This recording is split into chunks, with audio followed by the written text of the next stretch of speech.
రెండవ దినవృత్తాంతముల గ్రంథము, దినవృత్తాంతముల రెండవ గ్రంథము 20వ అధ్యాయము. దినవృత్తాంతముల రెండవ గ్రంథము 20వ అధ్యాయము 1వ వచనం నుంచి నేను చదువుతాను. రెండవ దినవృత్తాంతముల గ్రంథము 20వ అధ్యాయము 1వ వచనం నుంచి 17వ వచనం వరకు అవసరమైనటువంటి కొన్ని వచనాలని మనం చదువుకుందాము. ఇది అయిన తరువాత మోయాబీయులను, అమ్మోనీయులను, మెయోనీయులలో కొందరును దండెత్తి యెహోషాపాతు మీదకి వచ్చిరి. అందుకు యెహోషాపాతు భయపడి యెహోవా యొద్ద విచారించుటకు మనస్సు నిలుపుకుని యోధా అంతటా ఉపవాస దినము ఆచరించవలనని చాటింపగా. 6వ వచనం. మా పితరుల దేవా యెహోవా, నీవు ఆకాశమందు దేవుడు అయి ఉన్నావు, అన్యజనుల రాజ్యములను ఏలువాడవు నీవే. నీవు బాహుబలము గలవాడవు, పరాక్రమము గలవాడవు. నిన్ను ఎదిరించుటకు ఎవరికిని బలము చాలదు. 12వ వచనం. మా దేవా, నీవు వారికి తీర్పు తీర్చవా? మా మీదికి వచ్చి ఈ గొప్ప సైన్యముతో యుద్ధము చేయుటకును మాకు శక్తి చాలదు, ఏమి చేయుటకును మాకు తోచదు. నీవే మాకు దిక్కు అని ప్రార్థన చేసను. 17వ వచనం. ఈ యుద్ధములో మీరు పోట్లాడవలసిన నిమిత్తము లేదు. యోధావారులారా, యెరూషలేము వారులారా, మీరు యుద్ధ పంక్తులు తీర్చి నిలువబడుడి. మీతో కూడానున్న యెహోవా దయచేయు రక్షణను మీరు చూచెదరు. భయపడుకుడి, జడియకుడి, రేపు వారి మీదకి పోవుడి, యెహోవా మీతో కూడా ఉండును. దేవుడి వాక్యంతో మనతో మాట్లాడును గాక. చదవబడినటువంటి లేఖన భాగంలోకి వెళ్ళే ముందు కొన్ని విషయాలు మనకు తెలియాలి. ఏంటి అంటే, క్రైస్తవ జీవితం అనేది, విశ్వాస జీవితం అనేది ఎప్పుడు కూడా మన జీవితంలో ఆశీర్వాదాలే ఉంటాయని అనుకోవడానికి వీలు లేదు. ఈ మధ్యకాలంలో బాగా ఎక్కువైపోయినటువంటి ప్రసంగాలు ఏంటి అంటే, దేవుడు నీకు ఇది ఇచ్చేస్తాడు, దేవుడు నీకు అది ఇచ్చేస్తాడు, దేవుడికి నువ్వు ఇది ఇచ్చేస్తే దేవుడు నీకు అది చేసేస్తాడు అని కేవలం ఆశీర్వాదాల గురించి మాట్లాడేటటువంటి ప్రసంగాలు ఈ మధ్యన ఎక్కువైపోయినాయి. మనం కూడా అలాంటి ప్రసంగాల వైపు పరుగులెట్టడం కూడా ఈ మధ్యన ఎక్కువగా చూస్తున్నాం. దానికి సాదృశ్యమే మన పక్క ఊరిలో జరుగుతున్నటువంటి నెలకోసారి జరిగేటటువంటి ఒక ఆరాధన. నేను పేరు అవేం ప్రస్తావించను. ఎందుకు అక్కడికి వెళ్తారు అంటే కేవలం ఆశీర్వాదాలకే. ఆ వచ్చిన వాళ్ళని అడగండి, ఎప్పుడైనా పలానా రోజున ఏ వాక్యం చెప్పారు అని అడగండి. ఖచ్చితంగా అందులో 100కి 60% లేదా 70% వాళ్ళకి ఏ వాక్యం చెప్పారో కూడా గుర్తు ఉండదు. మనం ఏదైనా ఒక ఆరాధనకి వెళ్తున్నాము అంటే, లేదంటే ఏదైనా ఒక ప్రసంగం వినడానికి వెళ్తున్నామంటే ఖచ్చితంగా ఆ వాక్యం ఏం చేయాలి అంటే హృదయంలో పొడవాలి. అంటే హృదయాన్ని హత్తుకునేటట్టుగా వాక్యము ఉండాలి. ఎందుకంటే వాక్యమే మన జీవితంలో ఏం చేస్తుంది? కార్యసిద్ధిని కలగజేస్తుంది. మనలో మార్పుని కలగజేసేది ఏదైనా ఉంది అంటే అది కేవలం వాక్యం మాత్రమే.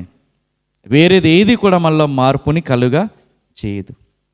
దేవుడు ఏ వాక్యం అయితే మనకు చెప్తున్నాడో ఆ వాక్యాన్ని మనం శ్రద్ధగా విని, ఆ విన్న వాక్యాన్ని మన జీవితంలో అన్వయించుకుంటే మన జీవితంలో ఏం కనపడుతుంది? మార్పు అనేది కనపడుతుంది. దీని గురించి అందుకే తిమోతి గారికి పౌలు గారు ఎప్పుడో హెచ్చరిస్తారు. చూద్దాం ఒకసారి. తిమోతికి రాసిన 2వ పత్రిక 4వ అధ్యాయము 2-3 వచనములు. వాక్యమును ప్రకటించుము, సమయమందును అసమయమందును ప్రయాసపడుము, సంపూర్ణమైన దీర్ఘశాంతముతో ఉపదేశించుచు ఖండించుము, గద్దించుము, బుద్ధి చెప్పుము. ఎలా చెప్పమంటున్నారంటే, వాక్యం ఎలా చెప్పమంటున్నారంటే, ఉపదేశించాలంట, తర్వాత ఖండించాలంట, తర్వాత గద్దించాలంట, బుద్ధి చెప్పాలంట. వాక్యం ఎలా ఉండాలంటే ఆదరించేదిగా ఉండాలి, తప్పు చేస్తే గద్దించేదిగాను ఉండాలి, ఖండించేదిగాను ఉండాలి, సరిచేసేదిగాను ఉండాలి. ఎందుకు అది చెప్తున్నారంటే కింద వచనంలో మనకు అర్థమవుద్ది. ఎందుకనగా జనులు హితబోధను సహింపక దురద చెవులు గలవారై తమ స్వకీయ దురాశలను అనుకూలమైన బోధకులను తమ కొరకు పోగు చేసుకున్నారంట. ఎలా ఉన్నదంట ఇప్పుడు పరిస్థితి? సత్యానికి చెవినివ్వకుండా దురద చెవులు గలవారై తమ స్వకీయ దురాశలకు అనుకూలమైన బోధకుల్ని ఏం చేస్తున్నారంట? తమ కొరకు పోగు చేసుకున్నారంట.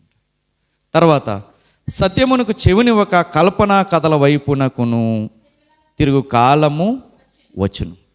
ఈ వచనాన్ని మనం ఆధారం చేసుకుని సత్యమునకు చెవినీయక కల్పనా కథల వైపు తిరుగు కాలము వచ్చును అని ఆనాడు పౌలు గారంటే ఈనాడు వచ్చేసిందంటారా, రాలేదంటారా? సత్యం ఎక్కడున్నా అక్కడ జనం తక్కువ ఉంటారు, సోది ఎక్కడుంటే అక్కడ జనము ఎక్కువ ఉంటారు. మనం చూస్తాం చాలామంది టెస్టిమోనీ, సాక్ష్యాలు చూస్తూ ఉంటాం. నిజంగా సాక్ష్యం అనేది ఎలా ఉండాలంటే మన సాక్ష్యాన్ని బట్టి ఎదుటివారి బ్రతుకులో ధైర్యం కలగాలి. అదే భక్తుల సాక్ష్యం. మనం ఇక్కడ చదువుతున్నప్పుడు ఒక బలమైనటువంటి వ్యాధి మనకు వచ్చింది. ఆ వచ్చినప్పుడు ఎవరో ఒకలా సాక్ష్యం మనల్ని బలపరచాలి. ఆ బలపరిచేటటువంటి సాక్ష్యం ఇక్కడ మనం ఎవరు చూడగలమంటే బైబిల్లో హిజ్కియా గారి చూడగలం. మరణకరమైన రోగం వచ్చింది ఆయనకి. వెంటనే యెషయా గారు వచ్చి ఏమంటారంటే, ఇంకా నీ ఇంటిని నువ్వు చక్కబెట్టేసుకొని నువ్వు చనిపోతావు అని అన్నప్పుడు గోడ వైపు తిరిగి ఆయన ప్రార్థన చేస్తారు. నేను నిన్ను అనుసరించి నీ ఎడల తిరిగి ఏదైతే నీ పట్ల చేశానో అది నీకు తెలుసు, దయచేసి నన్ను ఒకసారి నువ్వు జ్ఞాపకం ఉంచుకోవా. అది మనం చదువుతున్నప్పుడు నిజంగా అనారోగ్య పరిస్థితుల్లో చదువుతున్న వాళ్ళకి ఎంత ధైర్యం ఇస్తుంది అది. ఆనాడు హిజ్కియా గారికి సంవత్సరాలు పెంచినటువంటి దేవుడు ఈరోజు నా జీవితంలో కూడా దేవుడు ఖచ్చితంగా సంవత్సరాలని పెంచుతాడు. ఈ మరణకరమైనటువంటి శయ్య నుంచి నన్ను దేవుడు ఖచ్చితంగా లేవనెత్తుతాడు. ఇది రావాలి సాక్ష్యం అంటున్నప్పుడు. కానీ ఈరోజు సాక్ష్యాలు మనం చూస్తున్నాము. నెట్ బ్యాలెన్స్ అయిపోయింది. ప్రార్థన చేయగానే ఎంత వచ్చింది? 2 GB నెట్ బ్యాలెన్స్ అందులోకి వచ్చేసింది. ఏటీఎంకి వెళ్ళేసరికి అందులో నా అకౌంట్లో బ్యాలెన్స్ లేదు. అందులోకి ఏంటో తెలియదు, సడన్గా 2 లక్షలు వచ్చేసినాయి. ఇవే మనం చూస్తున్నాం ఈ కల్పన కథల వైపు. కొంతమంది అయితే స్టేజ్ మీదకి ఫ్రిడ్జ్ అట్టుకొచ్చేసేవాళ్ళు, కొంతమంది నుచ్చినట్టుకు వచ్చేసేవాళ్ళు, కొంతమంది ఇటువంటి కల్పన కథల వైపు మనం ఆసక్తి చూపేటటువంటి ప్రజల్ని మనం చూస్తున్నాం. ఆనాడు ఎప్పుడో పౌలు గారు చెప్పారు, ఈనాడు నిజంగా మనం యూట్యూబ్లో అలాంటివి చూస్తున్నాం. కానీ ఎప్పుడు మనం గుర్తుపెట్టుకోవాలి, క్రైస్తవ జీవితం అనేది ఎప్పుడు ఆశీర్వాదాలే ఉండవు, ఎప్పుడు సంతోషమే ఉండదు, ఎప్పుడు ఆనందమే ఉండదు. ప్రతి మనిషి జీవితంలోనూ ఏముంటుందంటే సుఖము ఉంటుంది, దుఃఖం కూడా ఉంటుంది. ఎందుకంటే మనం ఆరాధించేటటువంటి దేవుడు ఎలాంటి వారు అంటే సుఖ దుఃఖాలని దేవుడు ఏం చేశాడంట? జతపరిచాడంట. 2 ఉంటాయి, సుఖము ఉంటుంది జీవితంలో, దుఃఖము ఉంటుంది. ఒక బండి నడవాలంటే ఎన్ని చక్రాలు ఉండాలి? బైక్ నడవాలంటే 2 చక్రాలు ఉండాలి. అలాంటప్పుడే అది నడుస్తుంది.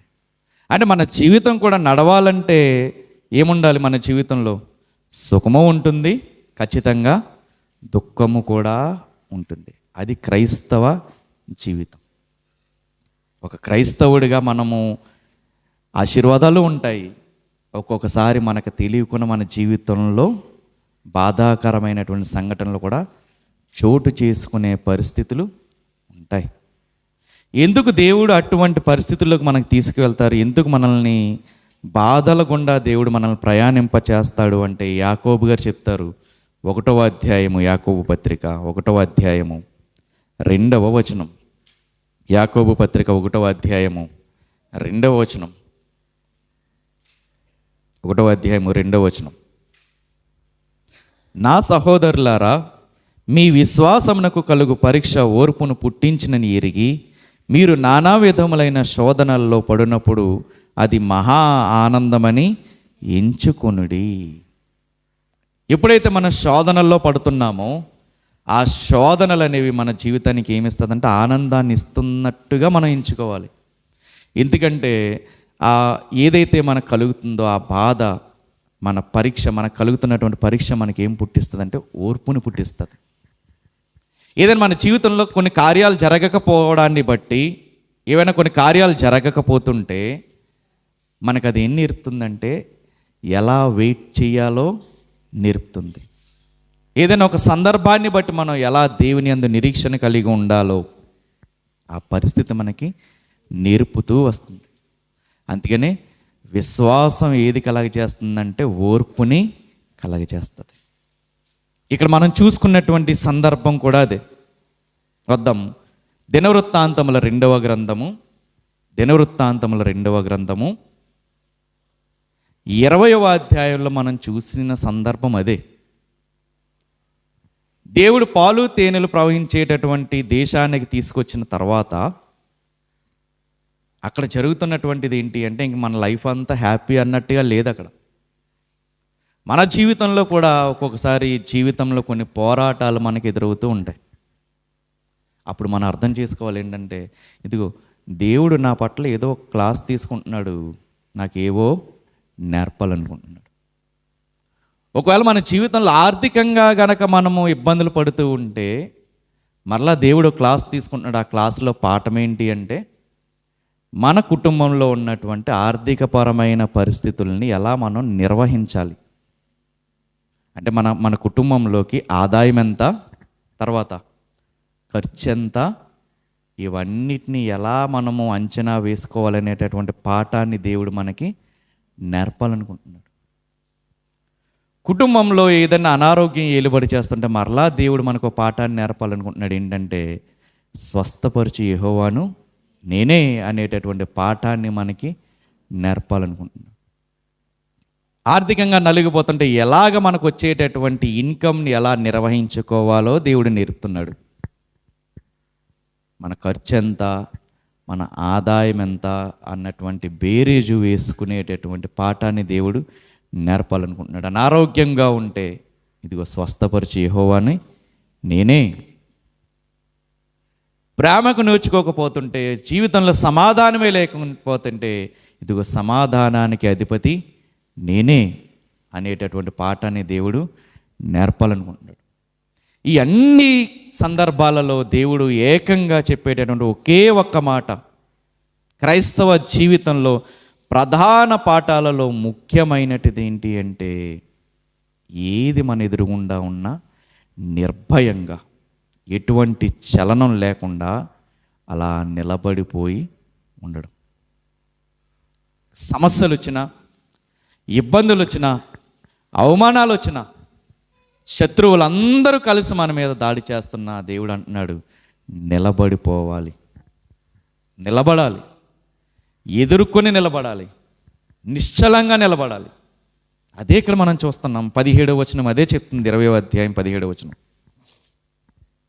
ఈ యుద్ధంలో మీరు పోరాడవలసిన అవసరం నిమిత్తము లేదు. యోధవారులారా, యెరూషలేము వారులారా, మీరు యుద్ధ పంక్తులు తీర్చి, యుద్ధం చేయమంటున్నాడా, ఏం చేయమంటున్నాడు? యుద్ధ పంక్తులు తీర్చి నిలవబడుడి. ఫస్ట్ అసలు మీరు నిలబడండి. నిలబడితే ఏం చూస్తామంట, మీతో కూడా ఉన్న యెహోవా దయచేయు రక్షణను మీరు చూస్తారు. ఎప్పుడు చూస్తారు? యుద్ధానికి భయపడి పారిపోతే చూస్తారా, నిలబడితే చూస్తారా? నిలబడితేనే దేవుడు చేసే కార్యాలని చూడగలం. యోబు గారి జీవితంలో ఎన్నో కష్టాలు వచ్చినాయి. తన అనుకున్న వాళ్ళు, తన స్నేహితులు తనను విడిచి వెళ్ళిపోయారంట. తన పరిస్థితిని చూసి కట్టుకున్న భార్య ఏమంటుంది, ఇంకెంతకాలం దేవుని స్తుతిస్తావు, ఆయన దూషించి మరణం అయిపో అంటే చచ్చిపో అని అంటుంది. అయినా ఆయన ఏం చేశాడు? నిలబడ్డాడు. ఆఖరి అధ్యాయంకి వచ్చేసరికి ముందున్న ఆశీర్వాదం కన్నా రెట్టింపు ఆశీర్వాదాన్ని చూడగలిగాడు.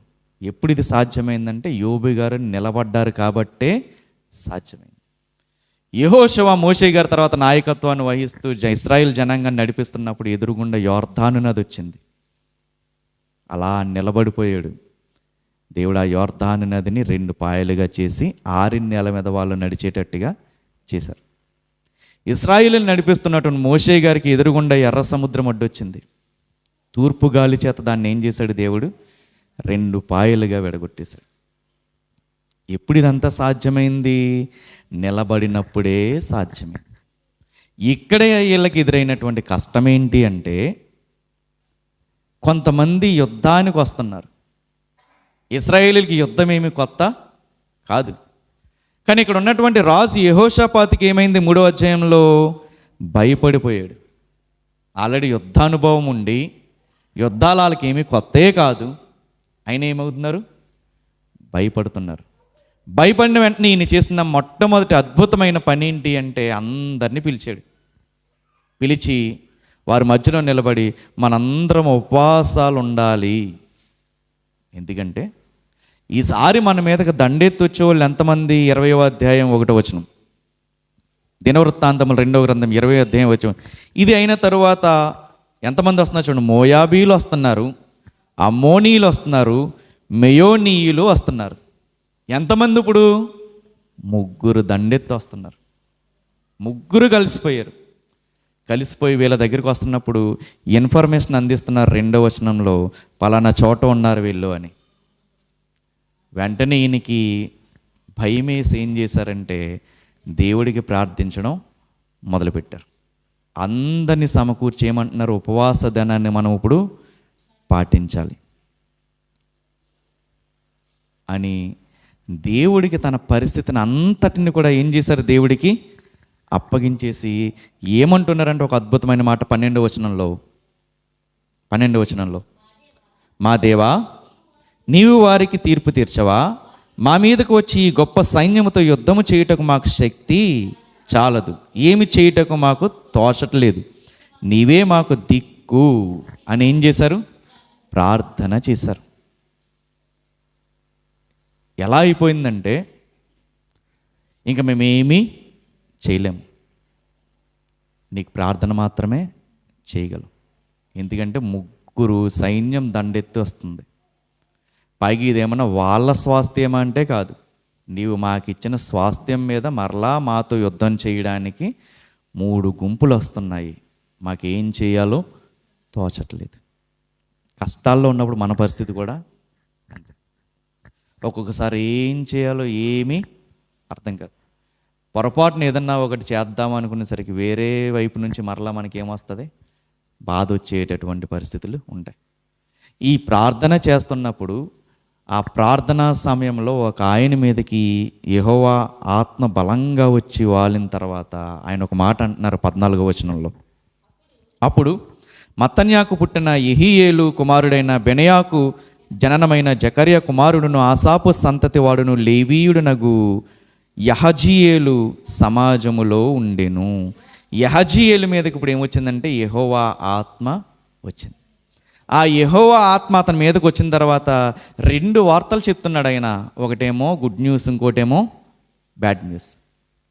ఏంటి గుడ్ న్యూస్ ఏంటి అంటే 15వ వచనం, యోధావారులారా, యెరూషలేము కాపరస్తులారా, యెహోషాపాతు రాజా, మీరందరూ ఆలకించిడి.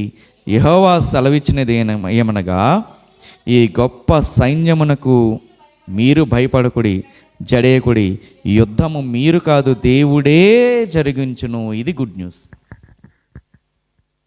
ఎంత ఆనందపడతారు! మీరు ఏం కంగారు పడొద్దు, యుద్ధం మీరు చేయరు, ఎవరు చేస్తారు? దేవుడే జరిగిస్తాడు.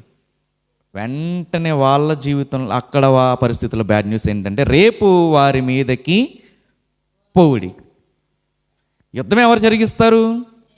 దేవుడే జరిగిస్తాడు. కానీ మీరు వాళ్ళ మీదకి వెళ్ళాలి. అదేంటి దేవుడే జరిగిస్తాడన్నప్పుడు మనం వెళ్ళడం ఏంటి? ఇది వాళ్ళకి బ్యాడ్ న్యూస్. ఎందుకంటే వాళ్ళ సైన్యం ఎలాంటిది? 3 కలగలిపి వచ్చేస్తున్నారు.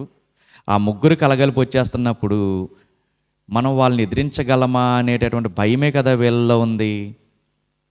ఒక ధైర్యపరిచే మాట చెప్తున్నారు, మీరు యుద్ధం ఏమీ చేయక్కర్లేదు, దేవుడే మీ పక్షాన యుద్ధము చేస్తాడు, భయపడొద్దు, జడవద్దు అని చెప్తా వెంటనే ఏమంటున్నారు? మీరు వెళ్ళి వాళ్ళ ముందు రేపు మీరు వారి మీదకి వెళ్ళాలి.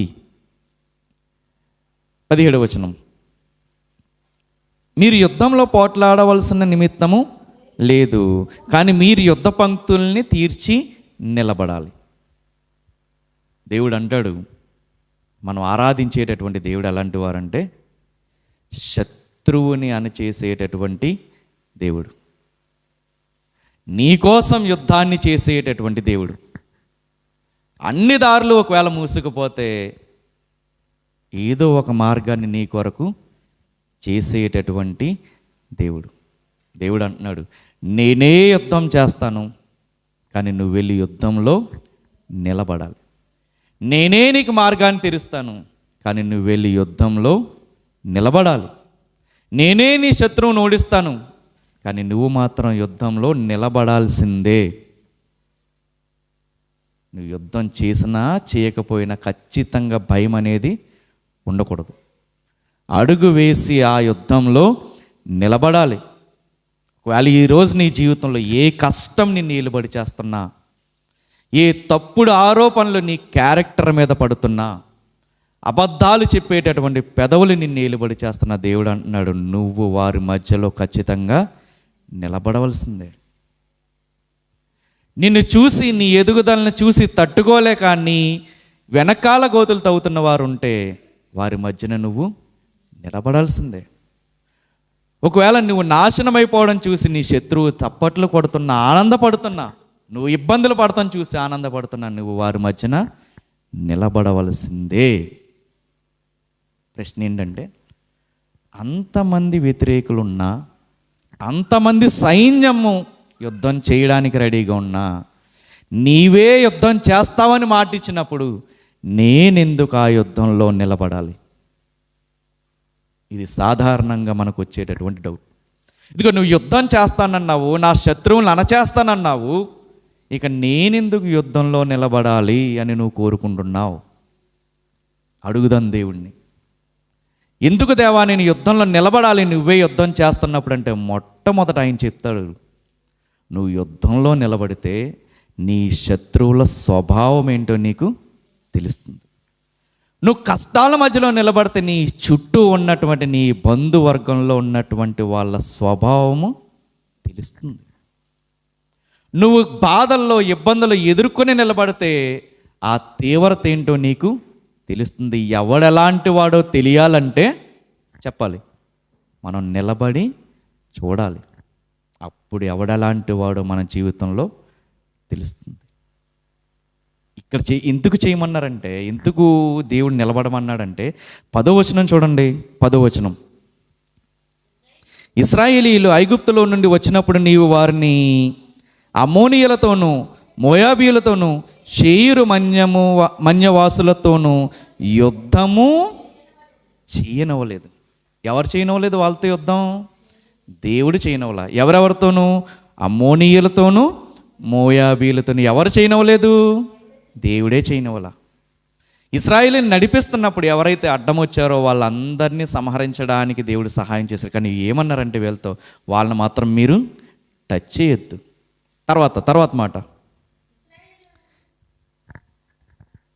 వారి యొద్ద నుండి మోయాబీయులతోని షేరు మన్యవాసులతో యుద్ధము చేయనేలేదు గనుక ఇశ్రాయేలు వారిని నిర్మూలము చేయక వారి యొద్ద నుండి తొలగిపోయిరి.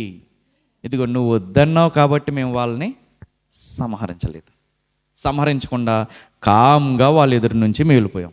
తర్వాత మాట, మేము స్వతంత్రించుకొనవలెనని నీవు మాకిచ్చిన స్వాస్థ్యములో నుండి మమ్మును తోలివేయుటకై వారు బయలుదేరి వచ్చి మాకెట్టి ప్రత్యుపకారము చేయుచున్నారో దృష్టించుము. నువ్వు వద్దన్నావు కాబట్టి మేము వాళ్ళని ఏమీ చేయలేదు. నువ్వు వాళ్ళని సంహరించొద్దన్నావు కాబట్టి మేము వాళ్ళని సంహరించలేదు. కానీ ఇప్పుడు నీవు మాకిచ్చిన స్వాస్థ్యంలో నుంచి మమ్మల్ని గెంటేయడానికి, లేదా మేము వాళ్ళకి చూపినటువంటి ప్రేమకి బదులు వారు మాకు ఇస్తున్నటువంటి ప్రత్యుపకారం ఎలా ఉందో ఒక్కసారి చూడవా అని అంటున్నారు. అని ఏమంటున్నారు? దేవా, మా దేవా, నీవు వారికి తీర్పు తీర్చవా అని అడుగుతున్నారు.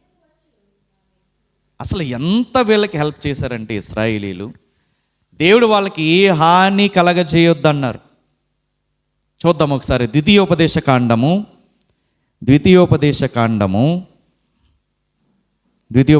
2వ అధ్యాయము 9వ వచనం. 2వ వచనం.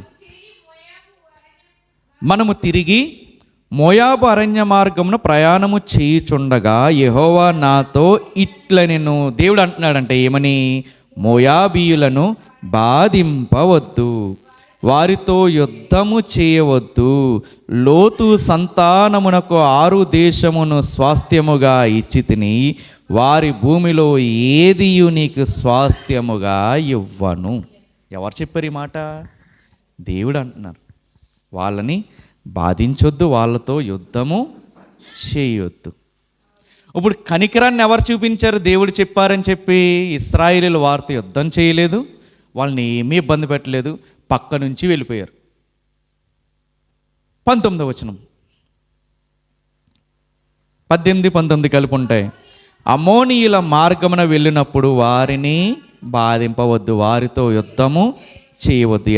అనగా లోతు సంతానమునకు దానిని స్వాస్థ్యంగా ఇచ్చినందున అమ్మోనీయుల దేశంలో నీకు స్వాస్థ్యమును ఇవ్వను. వీళ్ళిద్దరితో యుద్ధం చేయొద్దని చెప్పిన వాళ్ళు ఎవరు? దేవుడు చెప్పాడు. దేవుడు చెప్పాడు కదని వీళ్ళు యుద్ధం చేశారా? చేయలేదు. కనికరించి వదిలేశారు. ఇప్పుడు ఎవరు తిరగబడుతున్నారు? వెంటనే అది అలాగే పెట్టి మన మూల వాక్యంలోకి వద్దాము. 2వ దినవృత్తాంతముల గ్రంథం 20వ అధ్యాయం మొట్టమొదటి వచనంలో ఎవరు కనపడుతున్నారు? మోయాబీలు కనపడుతున్నారు, అమ్మోనీయులు కనపడుతున్నారు. వాళ్ళు ఇంకొకరిని నేసుకుని బయలుదేరుతున్నారు. అంటే వీళ్ళు వారికి సహాయం చేస్తే ఆ సహాయానికి బదులుగా వీళ్ళు ఏం చేస్తున్నారు? వీళ్ళకి కీడు చేస్తున్నారు, యుద్ధం చేస్తున్నారు. అప్పుడు అంటున్నారు వీళ్ళు 10వ వచనంలో, మేము వాళ్ళకి ఎంత హెల్ప్ చేశామో వాళ్ళు మాకు ఎటువంటి ప్రత్యుపకారం చేస్తున్నారో చూస్తున్నావా అని దేవుడిని అడుగుతున్నారు. వాళ్ళందరూ కలిసి వచ్చేస్తున్నారు. దేవుడు అంటున్నాడు భయపడొద్దు అంటున్నాడు. మనం అంతా వాళ్ళకి సహాయం చేశాం కదా, ఏ హాని చేయలేదు కదా, కానీ మనకేంటి వీళ్ళు ఎలా చేస్తున్నారు అని ప్రతీకారం ఎవరిని తీర్చుకోమంటున్నారు? దేవా ఒక్కసారి వాళ్ళని చూస్తావా అని అడుగుతున్నారు. మన జీవితంలో అలాంటి వాళ్ళు లేరంటారా? ఉంటారు. మనం ఎవరికైతే హెల్ప్ చేస్తామో ఫస్ట్ వచ్చి మనల్ని కొట్టేదేవాడు ఆడే. మనం ఎవరికైతే ప్రేమను పంచుతామో ఫస్ట్ వచ్చి మనల్ని ఇబ్బంది పెట్టేదేవాడు వాడే. మనం ఎవరి పట్ల అయితే దయ చూపిస్తామో వాళ్ళే ఒక్కొక్కసారి మనకేమవుతారు? శత్రువులు అయిపోతారు, మన ప్రమేయం లేకుండా. తెలుగులో సామెత ఉంటుంది, మన శత్రువుకి శత్రువు ఏమవుతాడంటే మిత్రుడు అవుతాడు, ఏదో సామెత ఉంటుంది. శత్రువుకి శత్రువు ఏమవుతాడంట? మిత్రుడు అవుతాడంట. అలాగే వీళ్ళందరూ కలిసిపోయారు. నీకు ఇశ్రాయేలీలు అంటే పడదు కదా, నీకు ఇశ్రాయేలీలు అంటే పడదు కదా, నీకు ఇశ్రాయేలీలు అంటే పడదు కదా, మనందరం కలిసిపోయి ఇప్పుడు ఏం చేద్దాం? ఇశ్రాయేలీల మీదకి వెళ్దాం. మనకి ఎప్పుడైనా మన కుటుంబంలో కూడా కష్టం వచ్చినప్పుడు, మనకి ఎప్పుడు కష్టం వస్తుందా అని ఎదురు చూసే కొన్ని కళ్ళు ఉంటాయి. మన కుటుంబ పరిస్థితులు బాగాలేనప్పుడు, వీడికి ఎప్పుడు కుటుంబంలో బయటపడతాడా, వీళ్ళ పరువు ఎప్పుడు బయటపడుతుందా అని ఎదురు చూసే కళ్ళు ఉంటాయి. ఒక్కొక్కసారి అది జరిగిందనుకో, వెంటనే ఈ కళ్ళు వెళ్ళి ఏం చేస్తాయి? ఇంకో కళ్ళు దగ్గరికి వెళ్తాయి. వెంటనే ఈ నోరెళ్ళి ఏం చేస్తుంది? ఇంకొకరి చెవు దగ్గరికి వెళ్తుంది. ఇప్పుడు వీళ్ళందరూ కలిసిపోతారు. కలిసిపోయి ఇప్పుడు ఏమంటారు? బాగా జరిగింది, ఇలాగే జరగాలి. ఇప్పుడు వీళ్ళందరూ కలిసి గోతులు తవ్వే ప్రయత్నం చేస్తారు. అదే జరిగింది ఇక్కడ వీళ్ళకి.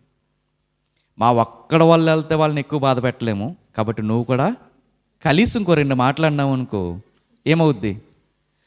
ఇంకా బాధల్లో ఉన్న వాడిని ఇంకా మనం ఏం చేస్తాము? సమాధి చేసేసినట్టు అవుతుంది. ఇదిగో నా ఒక్కడ వల్ల అని ఎదిరించలేను, నువ్వు కూడా ఎదురయ్యావు అనుకో, వెంటనే ఏమవుద్ది? నాకు ఇంకా హెల్ప్ఫుల్గా ఉంటుంది. ఇదే మన కుటుంబాల్లో జరుగుతున్నది, జరిగేది, జరగబోయేది కూడా.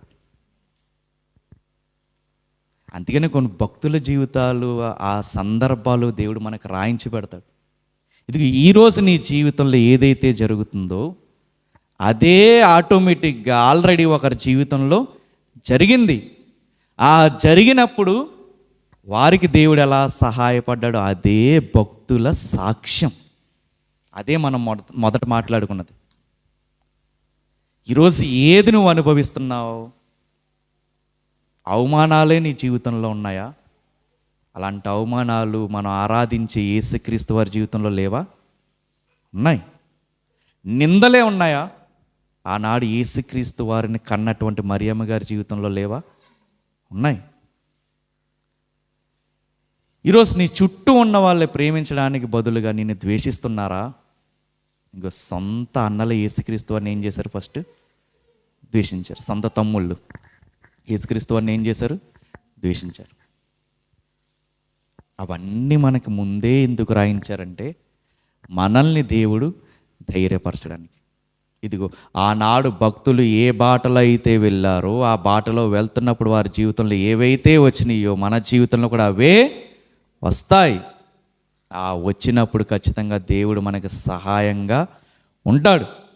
ఆయనే నీ పక్షాన యుద్ధం చేయిస్తాడు. కానీ నీవు నిలబడితేనే అది జరుగుద్ది.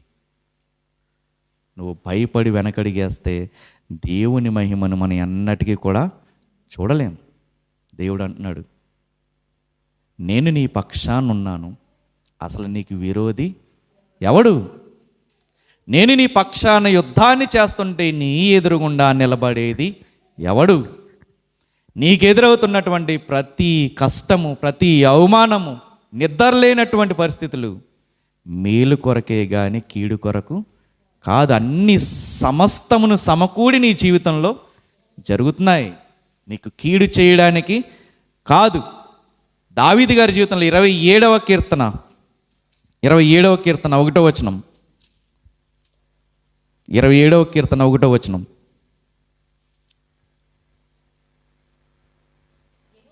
యెహోవా నాకు వెలుగును రక్షణయునై ఉన్నాడు, నేను ఎవరికి భయపడుదును? యెహోవా నా ప్రాణదుర్గము, ఎవరికి వెరతును? నా శరీర మాంసమును తింటకే దుష్టులు నా మీదకి వచ్చినప్పుడు, నన్ను బాధించి శత్రువులు నా మీదకి వచ్చినప్పుడు ఎవరు కూలిపోయారంట? వాళ్ళే తొట్టిల్లి కూలిపోయారు. నా మీదకి నాతో యుద్ధం చేయడానికి దండు దిగినను నా హృదయము భయపడదు. నా మీదికి యుద్ధము రేగినను దేనిలో నేను ధైర్యము విడవకుందును. ఇది దావీదు గారు మనకిస్తున్నటువంటి ధైర్యం. ఎంత యుద్ధం నీ మీదకి రేగినా, శత్రువులు అందరూ కలిగలిపి నిన్ను సూటు పోటీ మాటలంటున్నా, లేనిపోయినటువంటి మాటలంటున్నా, జస్ట్ అలా నిలబడి చూడంతే. ఎవరెలాంటి వారో నీకు తెలిసిపోతుంది. సహాయం చేశారు, సహాయాన్ని పొందారు. పొందిన వాళ్ళు ఇప్పుడు ఏం చేస్తున్నారు? యుద్ధం చేయడానికి కత్తులట్టుకుని బయలుదేరుతున్నారు. చెడు ఎప్పుడు కూడా నీచమైనదే కానీ తెలివైనది కాదు. చెడు ఎప్పుడు నీచమైనదే కానీ దానికి ఏమాత్రం బలము ఉండదు. చెడు ఎప్పుడు నీచమైనదే, ఎప్పుడు దాని మూర్ఖత్వాన్ని అది ఎప్పుడు కూడా వెల్లడి చేస్తూనే ఉంటుంది. కానీ వీటన్నిటిని జయించాలంటే మనము నిలబడి ఉండాలి. నీకు విరోధముగా ఎవరైనా మాట్లాడుతున్నా, అబద్ధ సాక్ష్యాలు చెప్తున్నా, నీకు విరోధముగా రూపింపబడిన ఏ ఆయుధము వర్తిల్లదు. ఎవరైనా నీ పట్ల ద్రోహం చేస్తున్నా, చెడు చేస్తున్నా, సహించి స్థిరంగా గనక నిలబడగలిగితే ఖచ్చితంగా దేవుడు చేసే ఆశ్చర్యకరమైనటువంటి కార్యాన్ని చూడగలం. ఎప్పుడు ఇది చూడగలమంటే నిలబడినప్పుడు మాత్రమే జరుగుతుంది. 2 కార్యాలు మనం చూడగలం తట్టుకుని నిలబడితే. మనుష్యులు ఎలాంటి వారో అర్థమవుద్ది, దేవుడు ఎలాంటి వాడో అర్థమవుద్ది. యుద్ధం చేస్తున్నప్పుడు, మన జీవితంలో పోరాటాలు చేస్తున్నప్పుడు మనకి పగలు ప్రతీకారాలు ఏమీ ఉండకూడదు. దేవుడికి మన వ్యాజ్యాన్ని మనం అప్పచెప్పేయాలి. దేవుడి మీద విశ్వాసాన్ని ఉంచాలి. ఒక మంచి మాట ఉంటుంది ఇంగ్లీష్లో, ఏంటంటే when revenge is your motivation, God is no longer your inspiration. When revenge is your motivation, God is no longer your inspiration.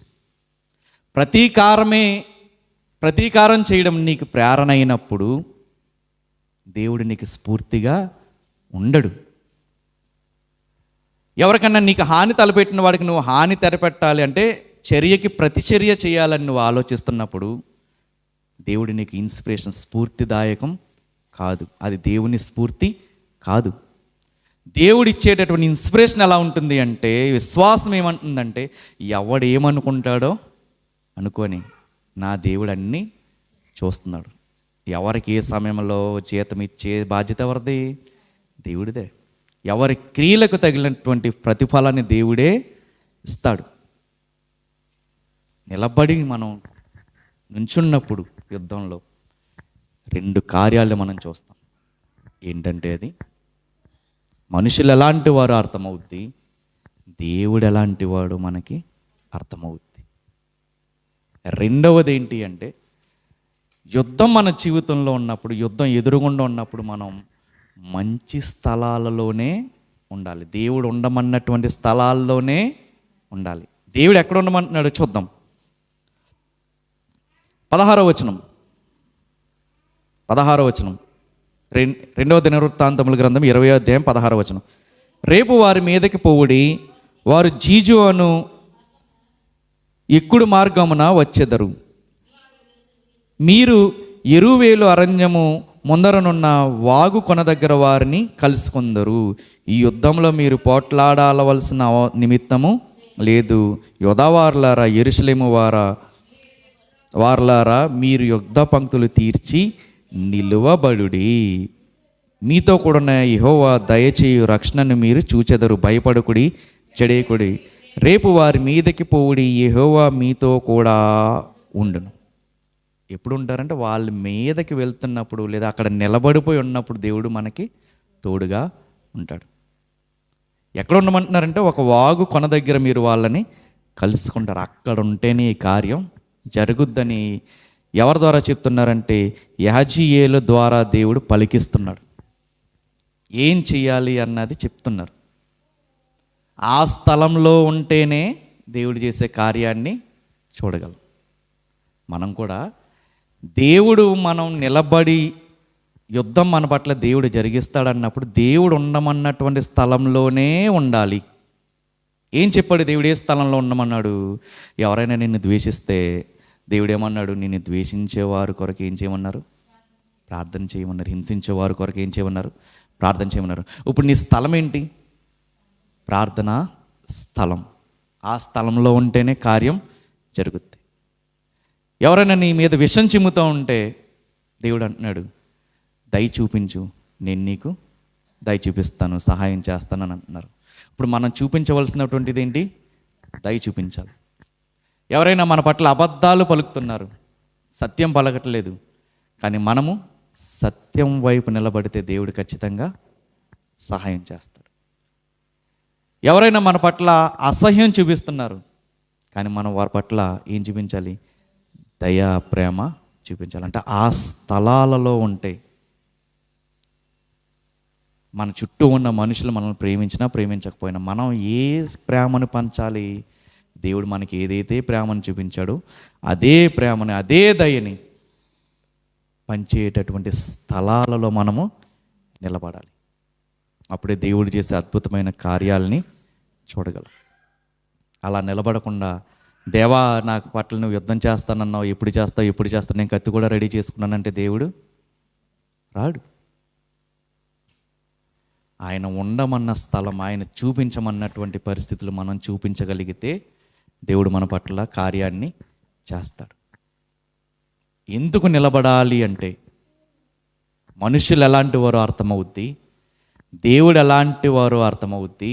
మూడవది, దేవుడు చేసే కార్యాలు మనకి కంటికి కనపడతాయి. అక్కడ లేకుండా పారిపోయామనుకో, కార్యాలు మనకి కనపడవు.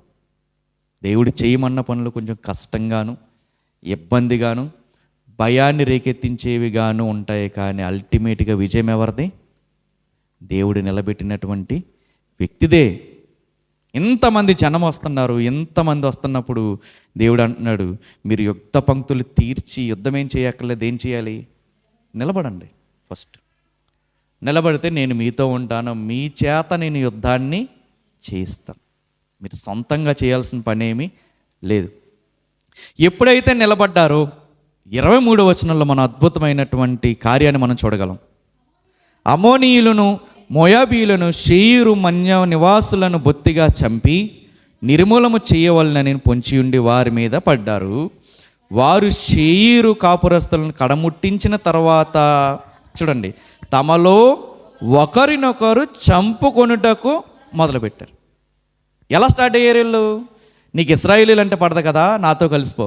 నీకు ఇశ్రాయేలు అంటే పడదు కదా, నాతో కలిసిపో. అందరూ కలిసి ఇప్పుడు ఎవరి మీదకి యుద్ధం బయలుదేరారు? ఇశ్రాయేలీల మీదకి యుద్ధానికి బయలుదేరారు.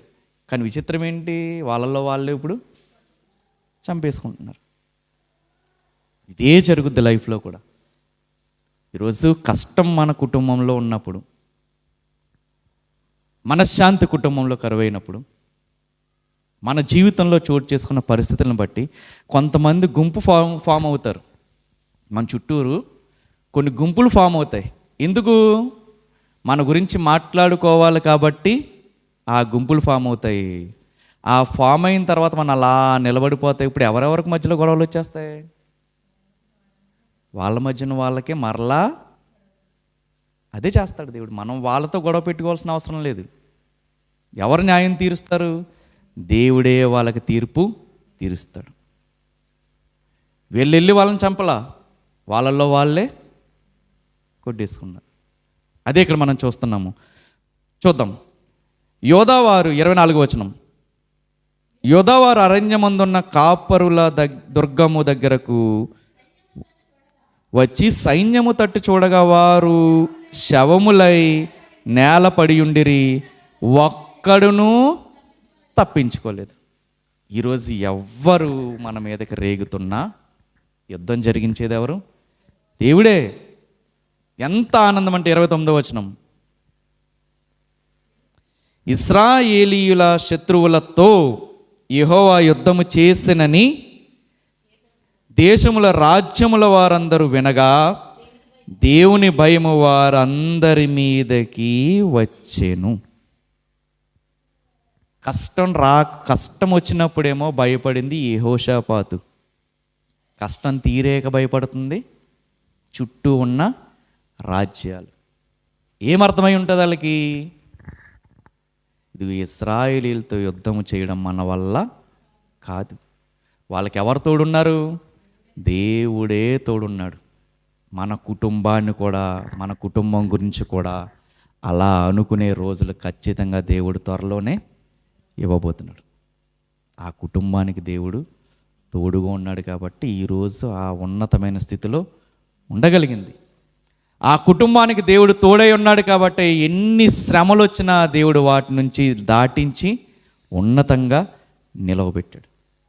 ఇదంతా చూడాలంటే మొట్టమొదట మనం చేయాల్సింది నిలబడాలి. కష్టం వచ్చినప్పుడు, అవమానాలు ఎదురవుతున్నప్పుడు, ఇబ్బందులు వచ్చినప్పుడు, ఆర్థికంగా నలిగిపోతున్నప్పుడు ప్రాణాలు తీసుకునే పరిస్థితుల్లోకి మనము వెళ్ళకూడదు. ప్రేమకు నోచుకోలేనప్పుడు, ద్వేషిస్తున్నప్పుడు నిన్ను ఎవరైనా తొందరపాటు నిర్ణయాలని తీసుకోవద్దు. ఆగు, నిలబడు. నిలబడితే దేవుడే నీతో యుద్ధం చేయిస్తాడు. దేవుడే ఉన్నతమైన కార్యాన్ని నీ కుటుంబంలో నీ ద్వారానే చేయిస్తాడు. ఇప్పుడు చుట్టూ ఉన్న వాళ్ళు అనుకుంటున్నారు అసలు ఆ ఏరియాని టచ్ చేయడానికి భయపడుతున్నారు. ఎలా జరిగింది ఇదంతా అంటే దేవుడు చెప్పినట్టుగా వాళ్ళు చేశారు. నిలబడమన్నారు, నిలబడ్డారు. ఏ స్థలంలో నిలబడాలో కూడా దేవుడు చెప్పాడు. అదే స్థలంలో వాళ్ళు నిలబడ్డారు. ఎంత అంటే వాళ్ళని చంపేసిన తర్వాత, ఎవరిని? ఈ 3 గుంపుల్ని చంపేసిన తర్వాత వాళ్ళ దగ్గర ఉన్నటువంటి స్వాస్థ్యాన్ని ఏరుకోవడానికి 4 రోజులు పట్టిందంట. 26వ వచనం. 3 రోజులు పట్టి 25వ వచనం. యెహోషాపాతును అతని జనులను వారి వస్తువులను దోచుకుంటకు దగ్గరికి రాగా ఆ శవముల యొద్ద విస్తారమైన ధనమును ప్రశస్తమైన నగలును కనపడెను. వారు తమకిష్టమైనంత మట్టుకు తీసుకుని తాము కొనుపోగలిగినంత కంటే ఎక్కువగా ఒలుచుకునిరి. కొల్ల సొమ్ము అతి విస్తారమైనందున దానిని కూర్చుకొనుటకు 3 రోజులు పట్టింది. 4వ దినమున వారు బెరాకా లోయలో కూడుకున్నారు. దేవునికి స్తోత్రాలు చెల్లించడం మొదలుపెట్టారు. అందుకే మనం కొన్ని చోట్ల బెరాకా అని చూస్తుంటాం. బెరాకా అంటే అర్థం ఏంటంటే ఆశీర్వాదము, స్తుతి అని అర్థం. ఎప్పుడు ఇదంతా జరిగిందంటే దేవుడు వాళ్ళ పట్ల కార్యాన్ని చేసిన తర్వాత మర్చిపోలేదు వీళ్ళు. ఏం చేశారు? వెంటనే దేవుడికి అందరూ మనం చూసుకున్నటువంటి మొదటి వచనాలు అందరూ ఉపవాసం ఉండి ప్రార్థన చేశారు. ఇప్పుడు అంత కష్టం గట్టెగేసిన తర్వాత అందరూ వచ్చి ఏం చేస్తున్నారు? ఇప్పుడు స్తోత్రాలు, కృతజ్ఞతలు దేవుడికి చెల్లిస్తున్నారు. ఇది క్రైస్తవ జీవితంలో ఉండవలసినటువంటి పద్ధతి. కష్టం వచ్చినప్పుడు దేవా నువ్వే ఉన్నావా అని మనం ఎలుగెత్తి ఏడ్చాము, కష్టం నుండి గట్టెక్కించాడు. దేవా ఇది నువ్వే చేశావు అని ఏం చేయాలి? దేవుడికి మరలా మనం స్తోత్రాలు, కృతజ్ఞతలు చెల్లించే వారముగా మనం ఉండాలి. ఎప్పుడు మన కృతజ్ఞతని మర్చిపోకూడదు. అలా మర్చిపోయారు ఎవరు? మోయాబీయులు, అమ్మోనీయులు. ఎవరైతే సహాయం చేశారో వాళ్ళ మీదకి యుద్ధానికి వచ్చారు. ఈసారి దేవుడే డైరెక్ట్గా యుద్ధంలోకి ఎంటర్ అయ్యాడు. వాళ్ళలో వాళ్ళే పొడి చేసుకున్నారు. యుద్ధము యెహోవాదే. ఆనాడు దావీదు గారు అన్నారు, ఇక్కడ వీళ్ళ కూడా నీవే యుద్ధాన్ని జరిగించావు, మా చేతుల్లో ఏమీ లేదు. నిలబడితే ఈ కార్యాలని మనము చూడగలం. దేవుడు అటువంటి శక్తి, సమాధానం మనందరి జీవితంలో దయచేయును కాక. ఆమేన్.